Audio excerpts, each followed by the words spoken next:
Have you been following this TSA stuff that's going on still? Not much. There's a bunch of these different stories. There's a woman who was arrested. Both of these happened in Texas. A woman was arrested for refusing to be groped, essentially, in Austin. And then an elderly woman completely shut down a terminal at Dallas-Fort Worth.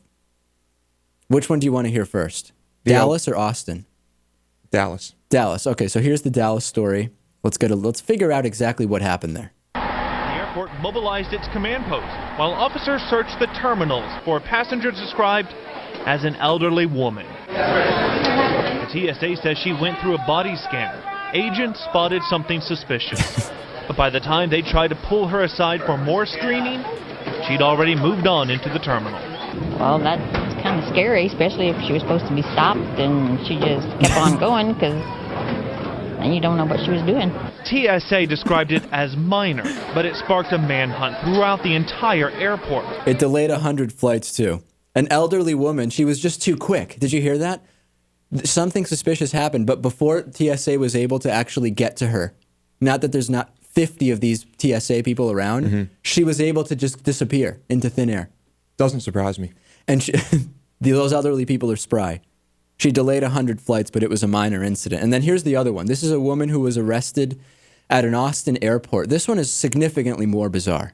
The female passenger who says she's a rape victim and who has a pacemaker-type device implanted in her chest told me her constitutional rights were violated and she never broke any laws. But the Transportation Security Administration disagrees. That they insisted that I go through it again. 56-year-old Claire Hirschkin was hoping to spend Christmas with friends in California, but she never made it past the security checkpoint at ABIA. Because I can't go through them because I have the equivalent of a pacemaker in me. Hirschkin says because of the device in her body, she was led to a female TSA employee and 3 Austin police officers. She says she was told she was going to be patted down. I turned to the police officer and said, I have given no due cause to give up my constitutional rights. And you can wand me. And they said, no, don't want to wand you. You have to do this.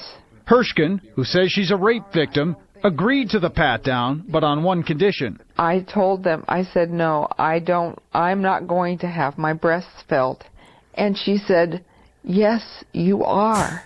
When Hirschkin refused, she says, the police actually pushed me to the floor, handcuffed me. I was crying by then. They dragged me 25 yards across the floor in front of the whole security. All right. An ABIA spokesman says it's... So they drugged her.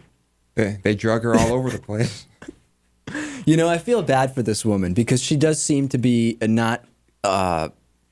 She clearly did not know what to expect. And you know what? I mean, unless you're living under a cave, you have to know what to expect if you're flying, right? And if it doesn't work, maybe there's a better mode of transportation.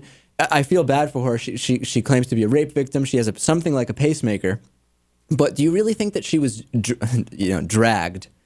I don't think the TSA actually did drug this woman. But I don't know if they dragged her 75 feet either. But I really don't know what to make of this. We've talked about how there is certainly overreaching here. There is, everything is just being touched at this point. And even if certain people like Lewis and look forward to this type of thing, I don't know that it is the way we want to be going, right? I mean, where are we going to be 10 years from now on this? Are we going to be having, digital rectal exams for everybody? How far is this going to go? I don't see the end game. I think a pat-down is actually a very good way to do things. And you like the pat-down? It's very effective. You're not getting irradiated. There will be no tech malfunctions. I mean, if someone's trained and they know how to pat someone down, there's a very slim chance that someone will get something through security. Hold on a second, Lewis. You're going off here on all sorts of different directions. Number one, I don't think that this actually really is making us safer for a number of different reasons. But as we've talked about before, I believe that the system that is used in Israel, which is one where let's take the focus off of, is the person setting off an alarm here? Do they have too much shampoo? Is it more than the allowable amount of shampoo? Let's observe people here and use more of a psychological observation. rather than looking at That's what's being fine. done. We've talked about this, but it's never going to happen. But if you believe that these people are properly trained, I don't know that the TSA really is. I don't want to say anything bad about the TSA, but let's be honest. These people, this is a very low-wage job. It's very, fast-paced. Anybody can do it. There's more and more evidence that actually this really may not be the high training and great pat-down system that many people are making it out to be. Now, I'm flying in a couple of weeks. I will have the choice at our local airport that I fly out of. I'm going to have the choice. Do I want the enhanced pat-down of my stimulus package, so to speak, or do I want to be irradiated? Do you care about getting pat down? I don't really like it. I don't know. Yeah, but does it bother you? Are you going to like curl up in the fetal position in your bed that night and cry about it? I don't know. On the way to... Just suck it up, people. Suck it up and get pat down. You're not getting raped. You're not getting molested. Just suck it up and do it. But hold on a second. You go in there with a kid, Lewis. If God forbid you had a kid one day. Kid's not going to know what's going on. But that's what I'm saying. So you've been telling the kid the only people who can touch you down there are parents, doctors if your parents are around, or whatever it is you're teaching the kids. Now you're saying, and at the airport in front of thousands of people, the guys in blue, they can do it too. I say they're checking you for weapons. Very simple. I'd like to think my child has enough smarts to accept that. Lewis, very optimistic. We don't have about his child's intelligence. Even if we were to train people to properly. To do pat-downs or psychological? Psychological evaluations of people. We're not talking about evaluations. Just observing how people are acting. Like, just the resources and the time it would take to get that rolling would be huge. It's a pathetic excuse. Countrywide and in international airports, like Israel does, if you want people going into your country from another airport. Ladies and gentlemen, I ask you, where will we be on this 10 years from now? I mean, honestly, where are we going to be?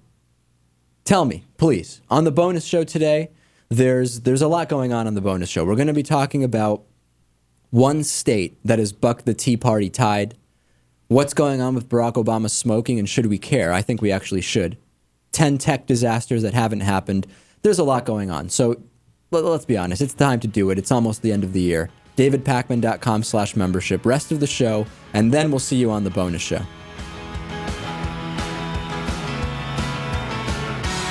The David Pakman Show at davidpakman.com.